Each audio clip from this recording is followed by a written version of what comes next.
Hello and welcome back to Let's Play Disco Elysium with me, Bring It Down. Let's see if we can get into this door. Like this. The same small, heavy door. No lock in sight. I mean, I have 7 points into it. It's still only a 42% chance. Hey!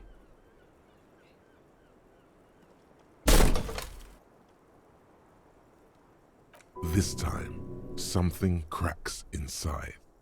It is an unbelievably satisfying sound.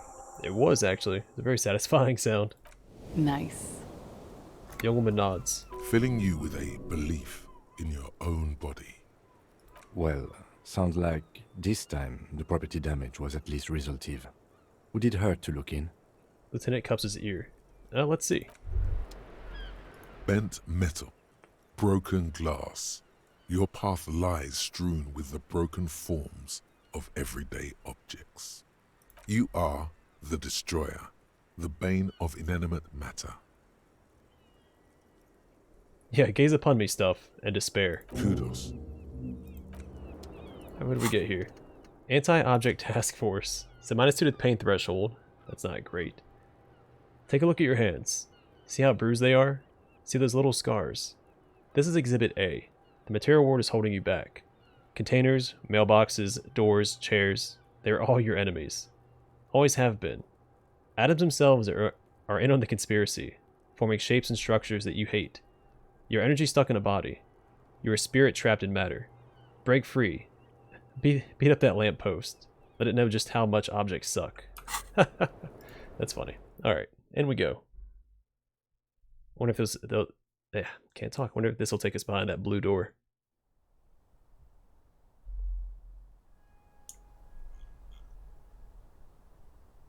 Interesting. The pinball machine has been taken apart and gutted. Schematics for a pinball machine. Futurism themed.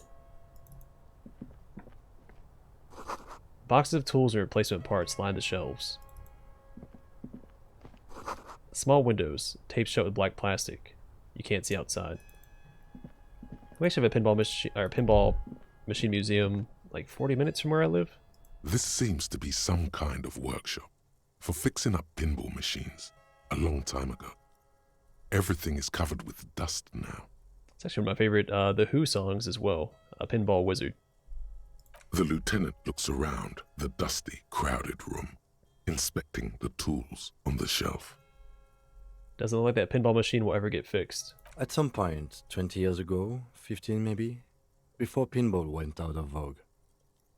This used to be a pinball workshop. Looks like it. I'm guessing Martinez North 22 used to be a pinball arcade before it became a hostel. There are machines left over. He taps his foot. Downstairs in the hall, next to the main door. One of them even works. I've seen one of the artists bang away at it. Yeah, I saw that. It was behind Lena. Before she moved closer to Gart. But then it went bankrupt. Your skin crawls from making the connection.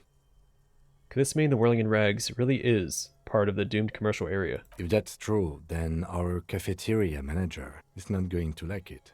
We should tell him what we found up here, omitting that suspicion.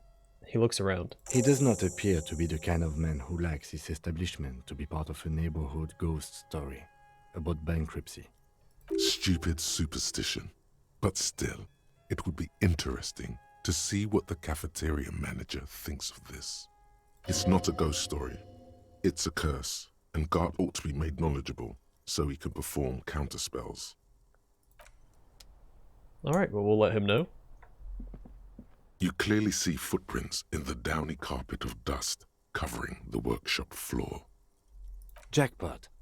These, unlike everything else here, are new. Lieutenant takes out his notebook. Yeah, someone's been here within the last week or two. 3 weeks maximum, from the dust coverage. It could easily have been 1 week too. You know, officer. He looks at you. This is good. He likes it. There's a little smile there, in the dark of the workshop. This isn't bad at all. It was a good idea to see where that door leads. Commendable work bringing us to this place. Okay, what does this mean? It means someone snuck through what seems like a secret route. leading to the roof. The roof from where you can shoot our victim. This is significant. These prints, officer, could be the prints of our killer. And if not, at least they're a good argument for this Ruby doing it, to present to Titus. Let's have a closer look then. Crouch, study the footprints. Large prints, most likely made by boots. The size is hard to determine. Sole could be bigger than vamp. The soles have left a pattern, uniform, horizontal lines. This print is unlike one left by a regular worker boot. It is not a brand sole with logos on it. It seems custom-made or old-fashioned. This print doesn't look like the odd-soled print we found at the Hanging Kim. The size looks about the same, actually. They're not the same shoe, but they could be the same person. He inspects the tracks closer. I wouldn't rule out Ruby coming here yet. This isn't an argument against her. People change shoes, you know? But it's not an argument for her either. Yeah, this doesn't look like the worker's boots from the Hanging, does it? No. These little horizontal lines are different. They look custom-made to me. Or some kind of foreign print. Hard to say. Still a boot, though. Alright, get up. Everything around you is quiet. The prints crisscross the workshop floor. Let's move on.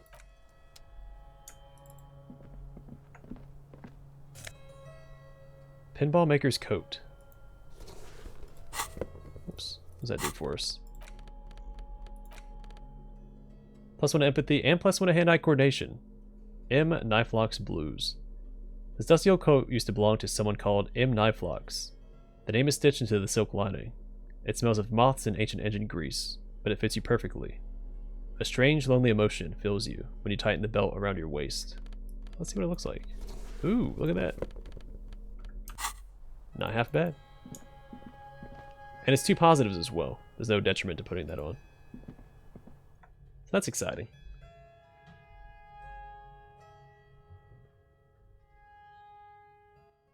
I'm hoping this takes us down behind the blue door. It does! Look at that! This pinball is white Diora. The back glass shows a female figure in mourning. A note. NB. The spare key is tied to the bush outside the corner room window. Corner room window. Ooh, $5 whole. Or, sorry, real. You see a heavy steel door with a prominent dimple lock. It's painted blue. This door is connected to the one upstairs. But how do we get through? There must be a key somewhere. Probably somewhere in the Whirling. It's not too important. We can get in and out using the roof door. It said outside the corner window. Bush outside corner This window. small elevator is dimly lit by a bulb that's been glowing for ages. The latticed cage is open, inviting you to step inside. I'll look in. Smells of nougat and sweat. Your head brushes up against the ceiling. There is a control panel to your right, and just enough room for 2 people to fit in. Look at the elevator controls. There are large rectangular buttons, monter, descend, and an international call for emergency assistance. That third one appears to be broken. A small steel plaque reads Halter 800. Halter is a Koningsteiner lift company who went out of business a long, long time ago. This elevator must have been... Yeah, this elevator must have been needed to transport the pinball machines up and down. Seems so, although it's pretty quaint for a freight elevator. He taps on the guttering light bulb. It's golden in the dark. Alright, close the doors and go up. Corner window. What corner window? And what bush? I assume I'll see something new to interact with, since we found that note. Do I have a new skill point? I do. So we have a new thought. But what to get rid of?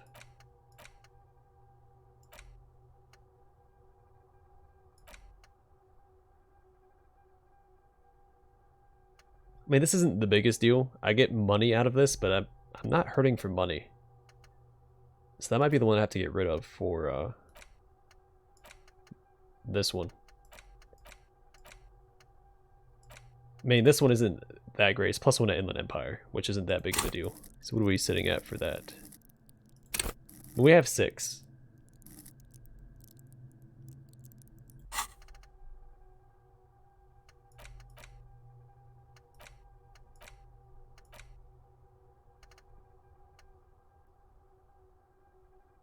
I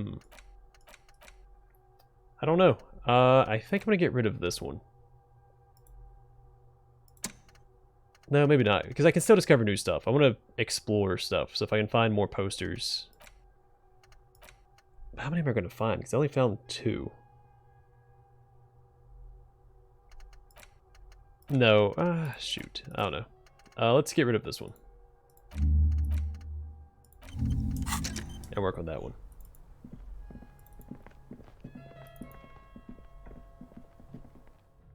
Oh no, that was a hard choice. It's getting harder and harder to swap out thoughts.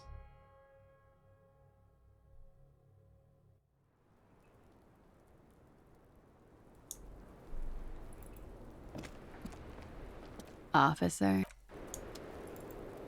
Alright, and it was recommended that we check out the window again by volition, I think. So we'll do that before we head back downstairs and tell Gart about the door.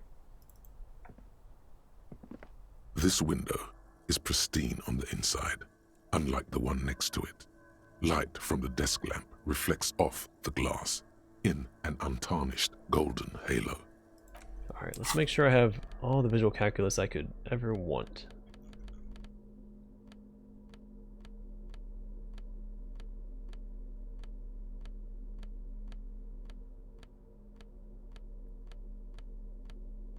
Man, I know I have an 83% chance, but just to play it safe. This window is pristine on the inside, unlike the one next to it. Light from the desk lamp reflects off the glass in an untarnished golden halo. Alright, what happened here? Golden light melts away into the blue, glassy darkness of your mind. In it are 2 neon-lit shapes, a man and a woman on the single bed. What position are they in? Like the witness said, the man is kneeling, the woman is on her back. It's the night of March 4th and a shot has just been fired. The man looks directly at the woman. The shot's possible directions converge in his mouth, a ray cast from somewhere outside, entering his brain. And where does it come from? From the roof outside, location A prime. The glass fractures around the bullet hole, shards face inwards like a corona behind the woman's back. Inspect the ghostly figures. The man does not know the bullet has entered his brain. He never will. Death comes faster than the realization. Have a look at point A, the roof. The ray cast from the man's mouth unravels into a fan of possible directions, all on the roof at first. The shot could have come from any of them.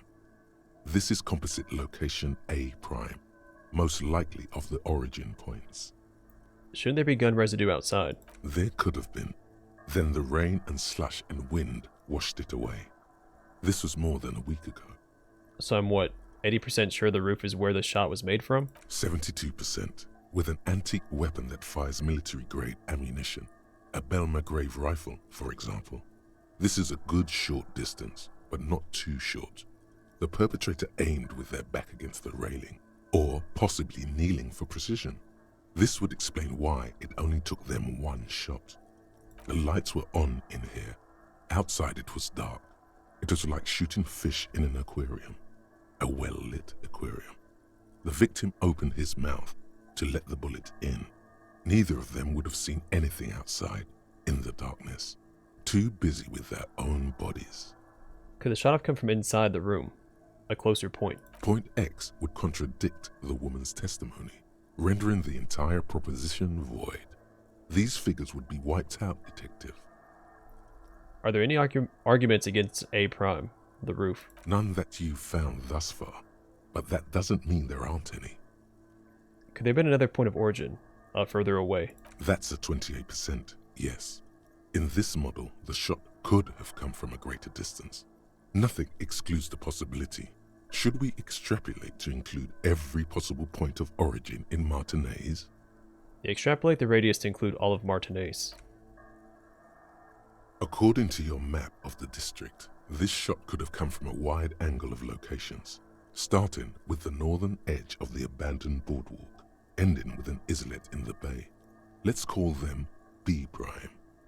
More precisely. B prime for boardwalk B double prime for Land's End, and B triple prime for the Islet detective. There may be smaller points in between, but those are too fine to zoom in on. Have a look at point B. I forgot what he called it. B1? B prime? Double prime? I forgot how he referenced those. Have a look at point B1, the boardwalk. 700 meters away. The likeliest of these B positions, 20% chance. A skilled sniper could have made the shot, provided he had a safe sniper's nest. Even with the light on inside, we're talking military training. At that distance, the perpetrator would have had to take wind direction into account. I have a look at point B2, Land's End. 1.2 kilometers away. The least likely of these positions. Let's say 3%. A truly skilled sniper could have done it, possibly from a tent. No, too far-fetched. I have a look at point B3, the islet. 1 kilometer away, a point beyond the docks, on an islet in the bay. The fort is ruined, but the perpetrator may have found a stable spot on the beaches surrounding it, where the concrete crumbles into the sea, as you saw in the coin-operated viewer.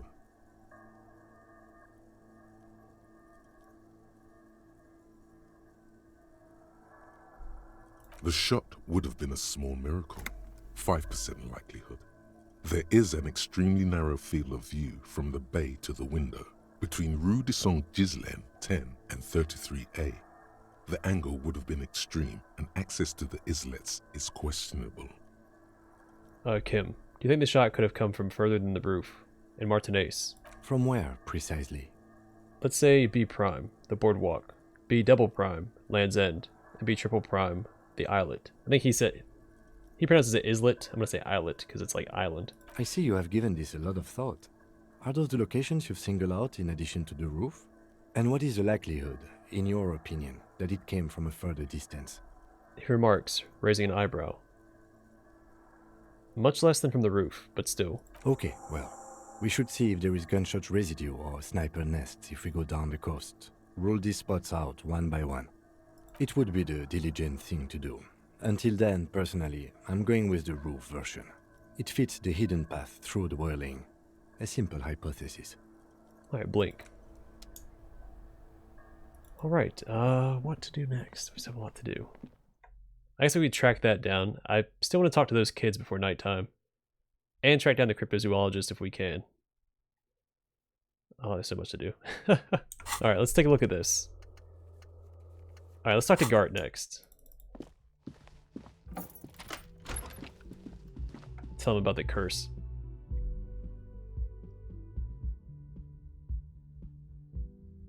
Then I can probably talk to Titus again. I think that was one of my objectives anyway. We also need to make a call on Kim's motor carriage. And look for this key. Hey, was there something you needed?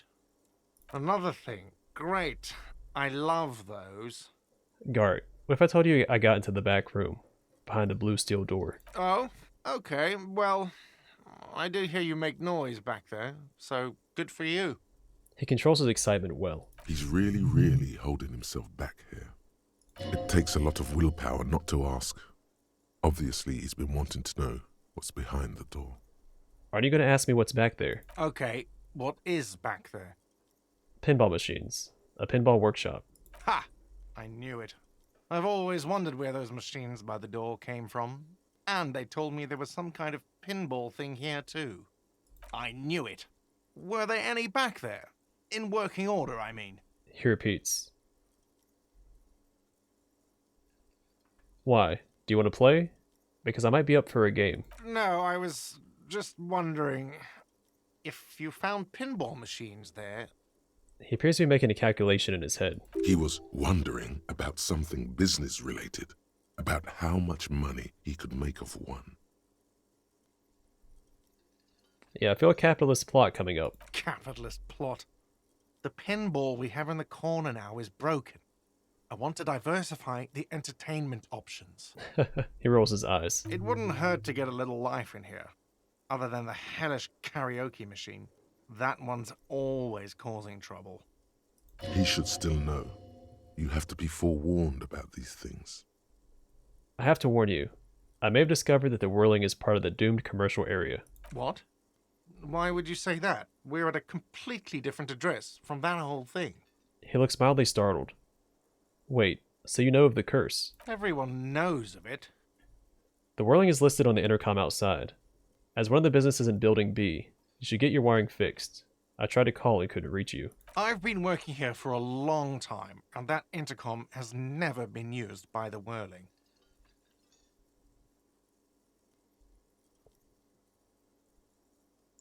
The Whirling was once the East Delta Pinball Arcade, which failed. Though perhaps the Whirling will escape the curse. Does this look like part of a doomed commercial area? This pre-revolutionary tilework? These high ceilings? The nice rooms? Well, most of the rooms. He makes a sweeping gesture. For 14 years, man. That's how long I've worked here. I've kept this place up through hail and through sleet. Fuck me, if some doom ghost... He steadies his voice. He's done a fine job too. Though he's spoken of the place dismissively before, the hostel is actually very important to him. You really care about the Whirling, huh? Yeah, it's slowly growing on me again. It's beautiful in its own way, especially for this neighborhood. I've been trying to keep it that way. He sighs. Even if it is part of the damn doomed commercial area. You shouldn't be so worried about that label, you know. I don't place much stock in the curse and so on, but the label frightens the clientele. Who wants to stay at a doomed hostel? Everything's doomed enough without that. Who owns this place? Some real estate management company. They never come around here, just collect money from afar. Honestly, I think some money laundering might be involved. And who named it the Whirling-in-Rags? Well, it sure as hell wasn't the real estate company. It was you? You look surprised. What? It's a great name, I know. Cafeteria managers come up with great names too. It's from a song. A song. Hail, Holy Queen, by the Ateneers. Hail, Holy Queen of the Sea. You're whirling in rags, you're vast and you're sad. He quotes. Good pick. Lieutenant nods. What about those other cafeterias you manage? What about them? One is a basement dive frequented by chain-smoking communists. I can't tell you how sick I am of Kraz Mazov and Ignis Nielsen and all those old ghosts. He shrugs. You're guessing there aren't that many others.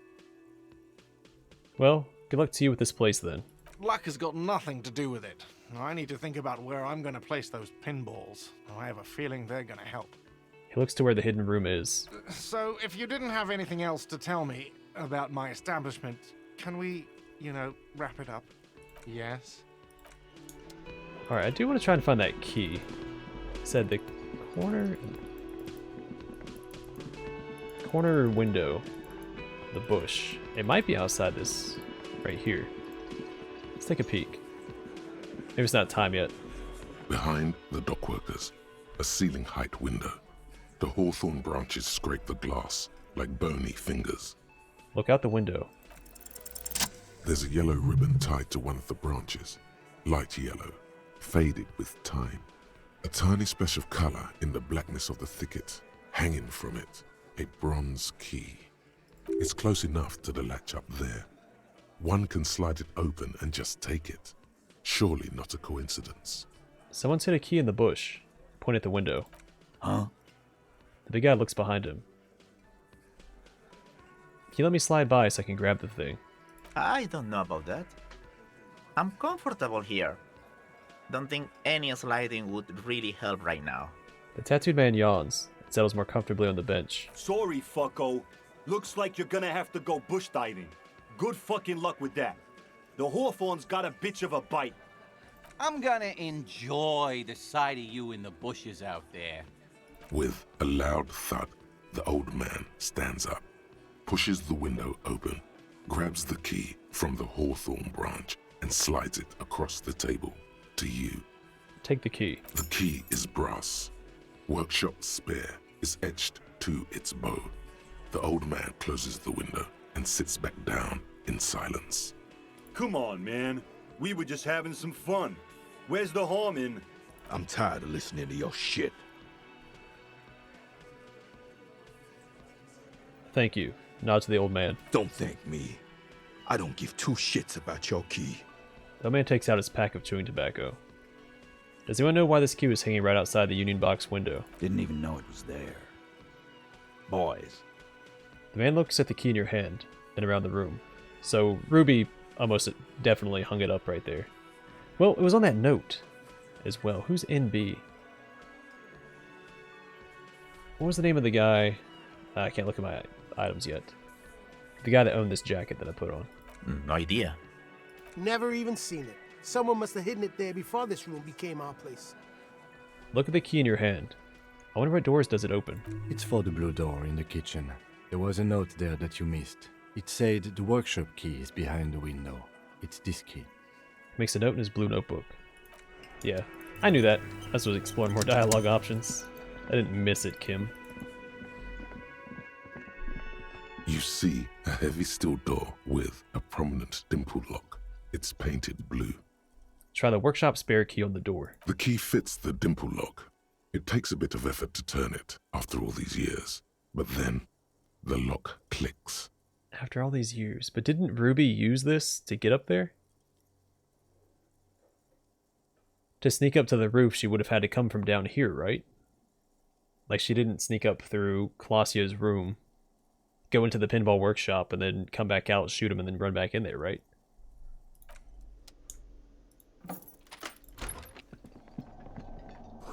This pinball says, Franco-Nigerian. The theme is horses and swords. Let's go talk to Guard again. Hey, another thing, yes? No, we have another shortcut. Let's talk to Titus. It's you again. What is it? We hear about Ruby. Okay, I talked to Clausia. Now I need to talk to Ruby. Why? He leans back and regards it with curiosity.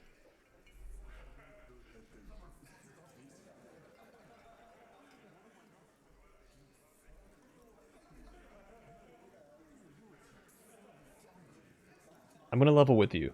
She's the next link in the chain that leads me to Leslie's killer. Sounds like you're making her a suspect in this. Not on my watch, you're not. Come on, Titus, just work with me, man. Ruby's one of us. We're not gonna throw her under your moral intern steamroller. Fuck that shit. And fuck you too, moral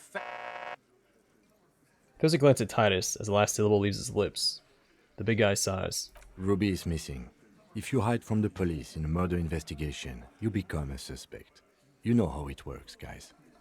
That's nothing. That's just legalese. You don't even have a sound theory.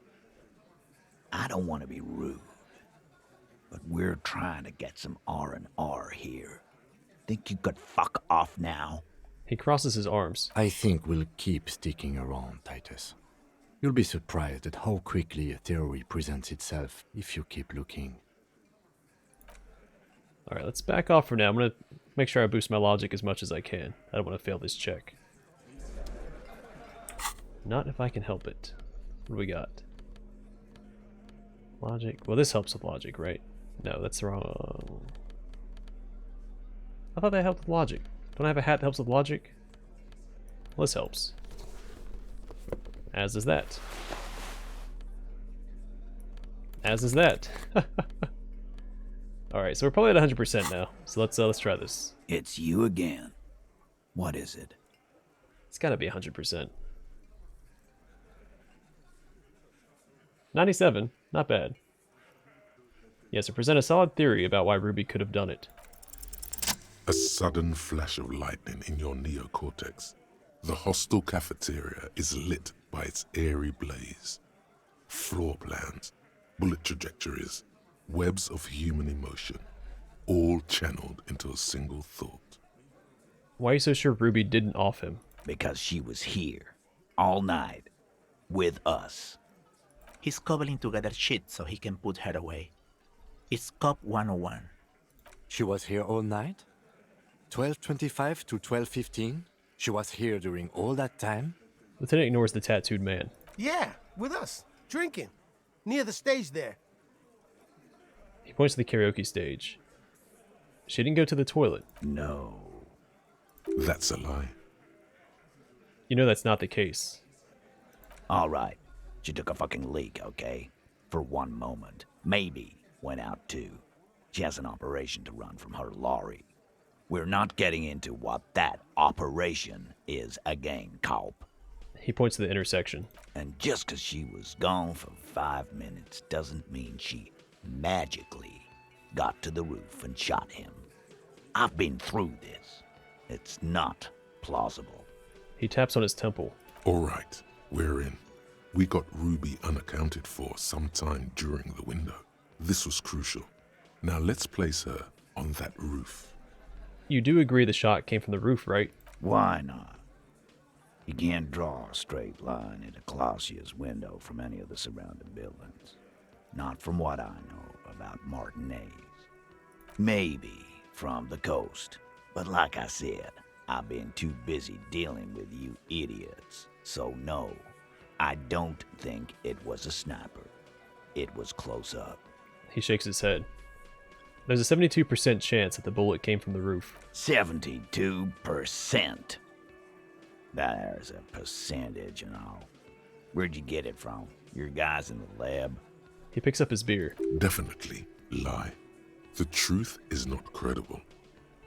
Yes, we have a ballistics lab in Quran we consult in cases like these. Wouldn't hurt to have one of those in Martinez.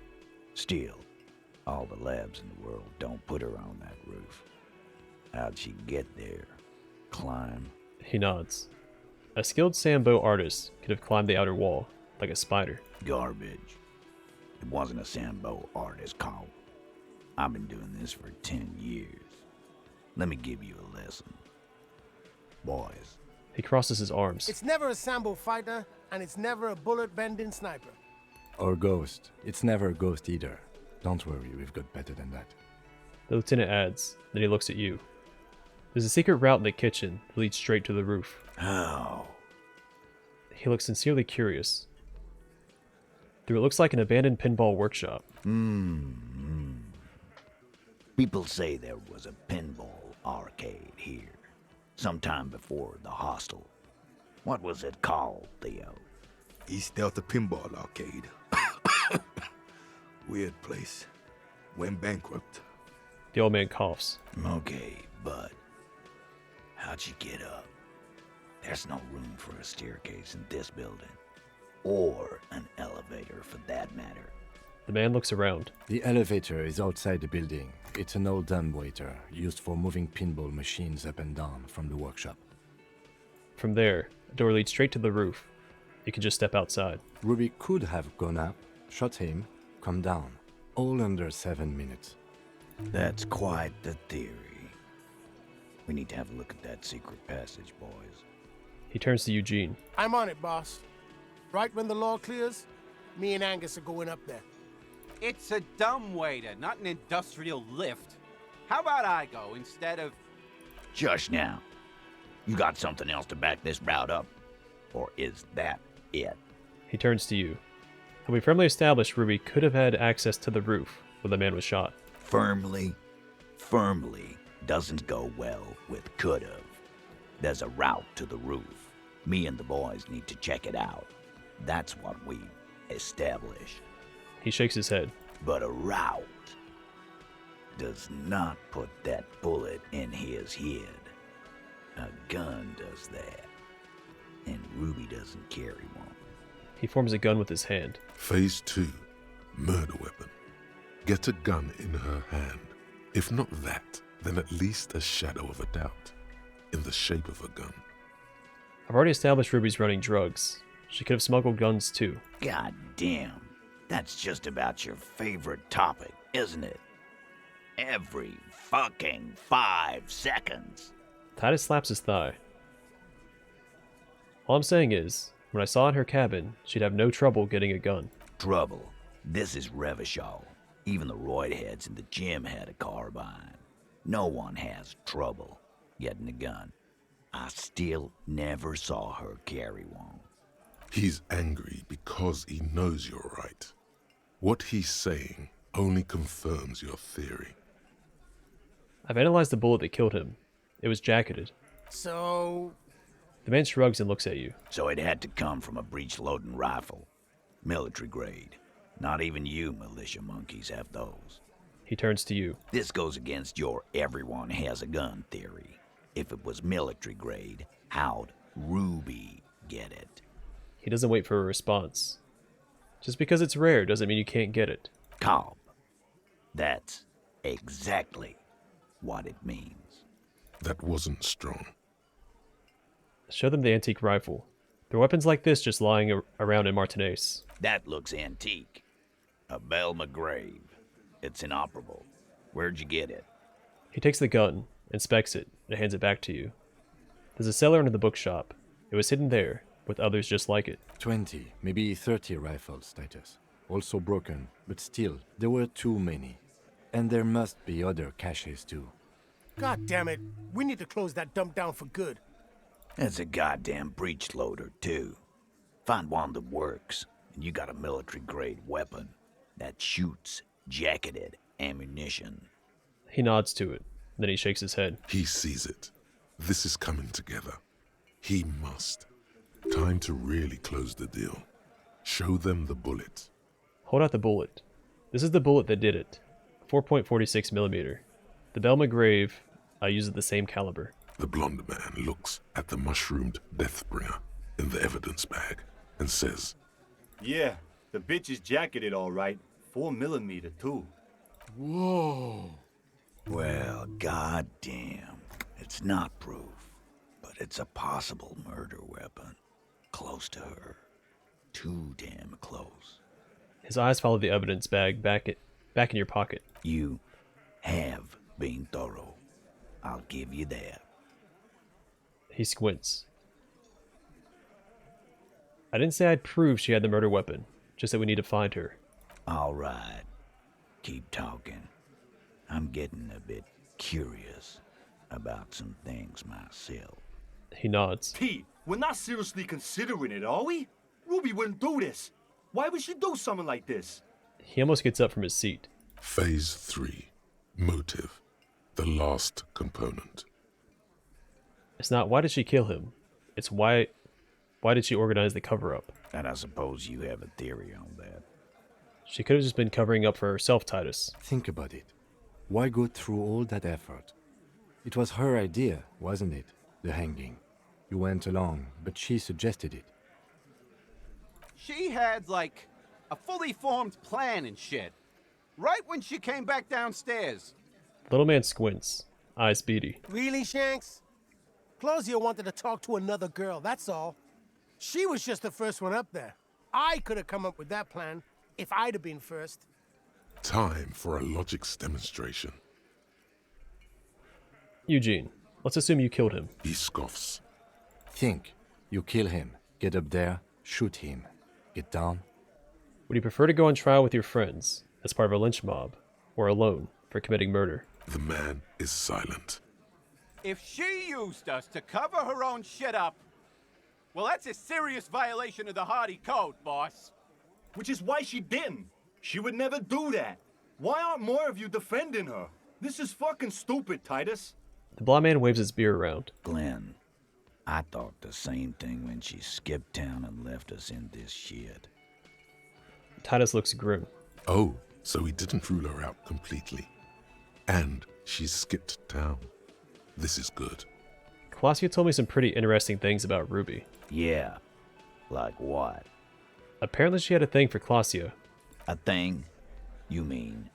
He tilts his head to the side and falls silent. Yeah, but they're both girls. The fat man looks up from the table, oblivious. Girls like girls too, Angus, sometimes. This is one of those times. She liked Glacier. Lieutenant explains.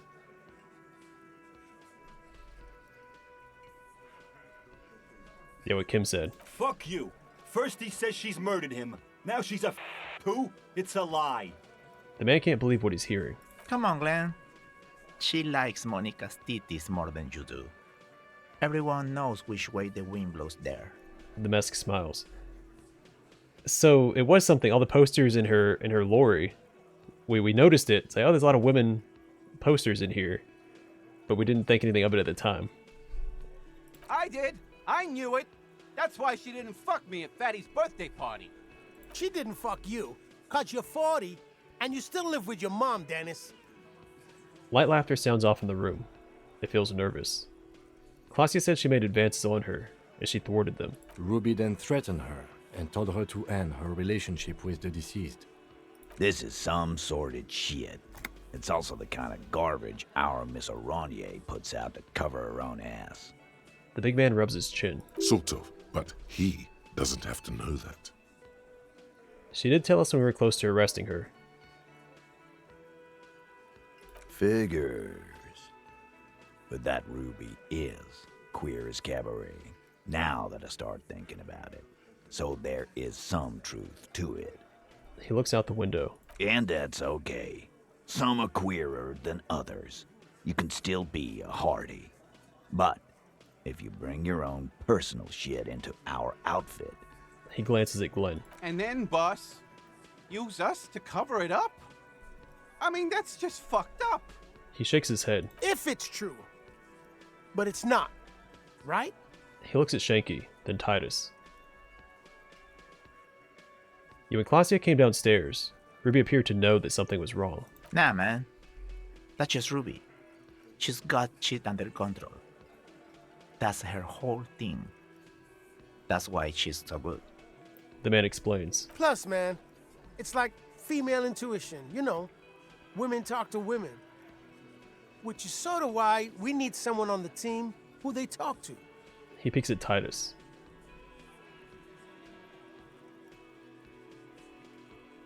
Or she knew what happened because she killed him. Not so useful. Titus looks at Elaine, then Eugene. Fucking hell.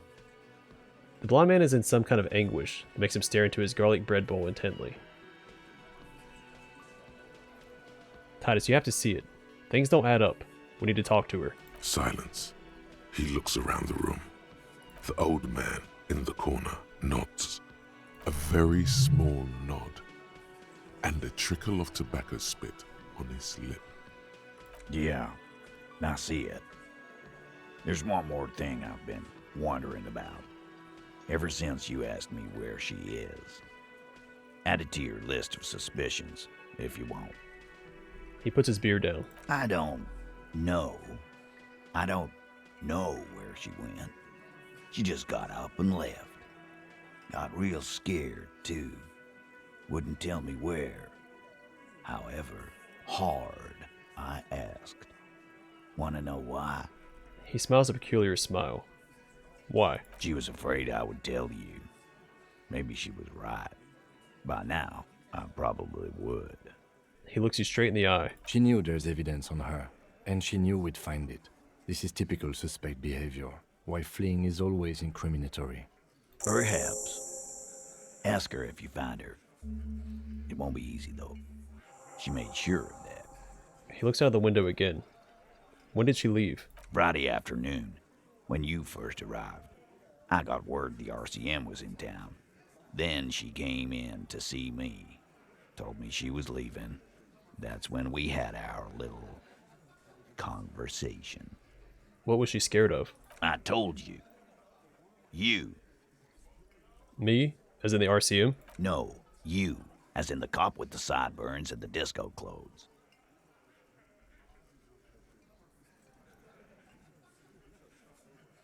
I have no idea why she'd be scared.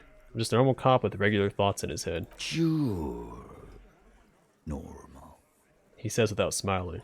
You know, when I first saw you limping here, I thought she was paranoid or sniffing her own supply. But now I'm not so sure. He measures you up. What else did Ruby tell you about me? She said you have a funny taste in clothes and that you won't stop. He scoffs. Won't stop. Until you have something on her. She said she's heard of you from Jamrock, that you're a human can opener, that you play suspects against each other, open them up like cans. Fucking hell. Titus, did he just... The tattooed man shakes his head. Open Angus up like a can? Yes, he did.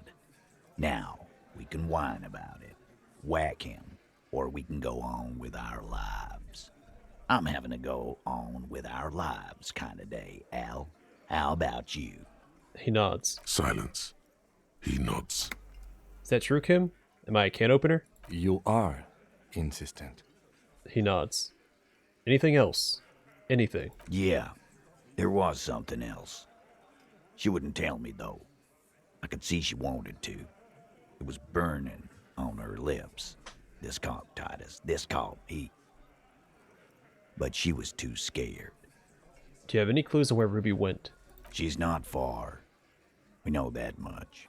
She didn't take her lorry. So, she's on foot. Good fucking luck, man.